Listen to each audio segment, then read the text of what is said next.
What's good, fam? This your man's Frviolous from the Firestarters. This video is a behind-the-scenes look at the production behind the record Dangerous that we recently produced. Alright, so let's jump right into it. Basically, I use a Steinberg setup, either Cubase or Innuendo, depending on the preference or the way I feel that particular day. I'm using that for my track layout, and basically I trigger all of my sounds, virtual instrument alike, through my Korg Triton Extreme. And I'm doing my drums on battery. I just like the feel and touch for these applications, and so I haven't switched. If it ain't broke, don't fix it. So either way, we started this record with the chord structure. I have a couple guys that I bring in just to lay down chord structure. Sometimes it gives us a different dimension to our records if we let some piano players or people with other concepts or ideas come in and lay down the foundation, and then we pretty much build the track based upon that foundation. So this record was started by a dude named Ezekiel Roebuck. He's one of our piano players in the organization, and he laid down the chord structure for the verses and the bridge, and we pretty much built the track around that. So when he started with the chord structure, and here's what he came up with.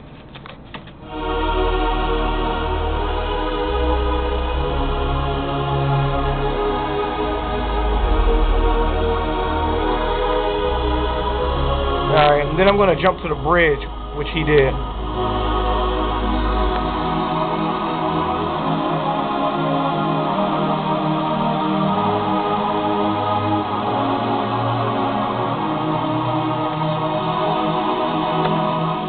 Now, my immediate thoughts on a record like this is, with big synth strings like that, my immediate next move would be to lay a bass line.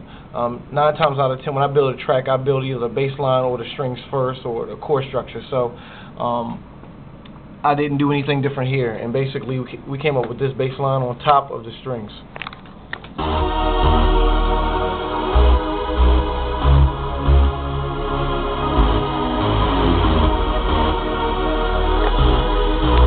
And then jumping back to that same bridge.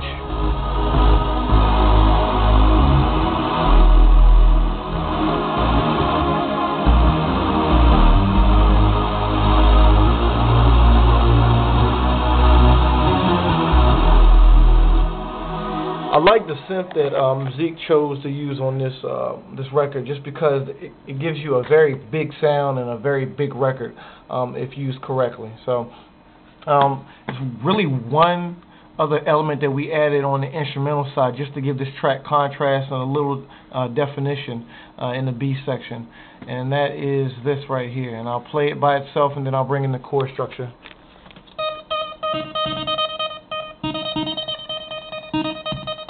When you add that with the chord structure,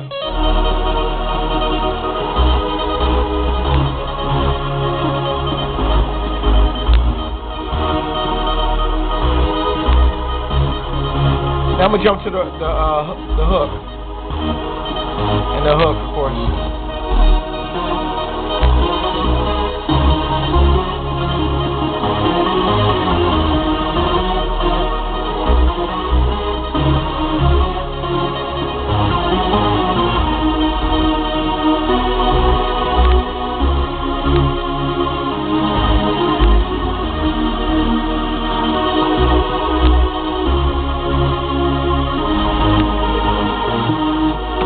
Alright, so I mean, that's pretty much the instrumental structure on this record.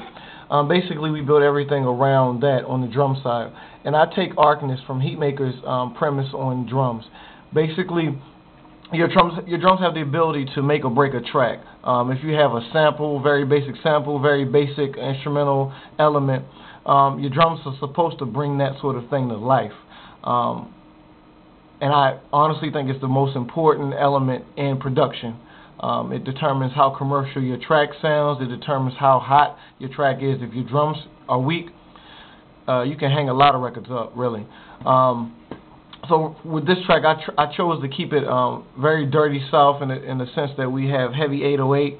I do a lot of tonal 808 stuff, meaning it doubles as the bass line because it's actually tuned to a tone to match the actual bass and the chord structure.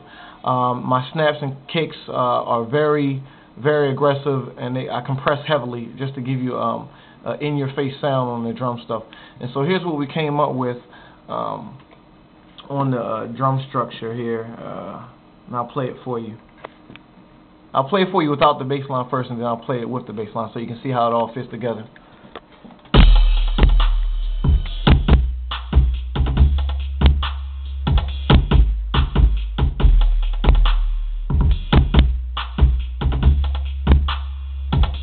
Add bass line.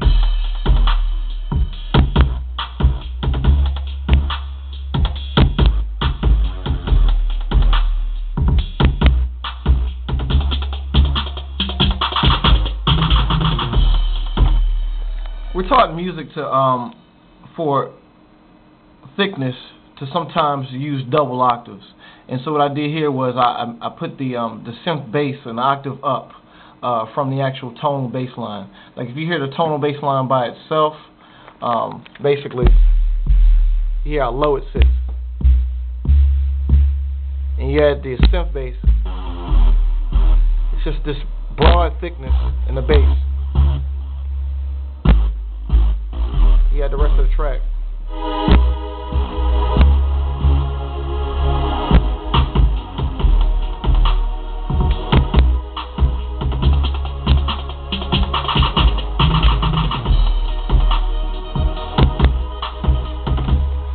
I mean, so that's basically the record in a sense. And then, of course, we had our reference artists and artists that were developing. Maurice Hart, he was a contestant on Making the Band Season 4. We had him in here to actually lay down the song portion of this.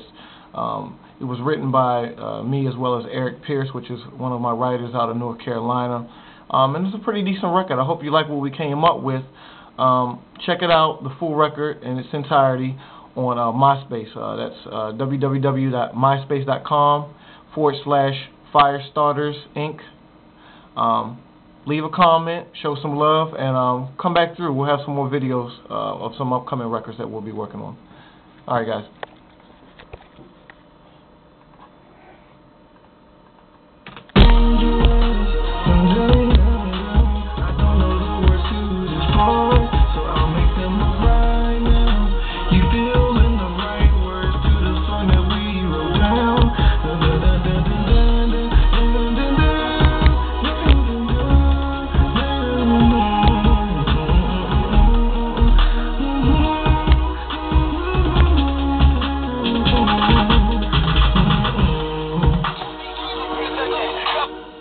Yes, sir.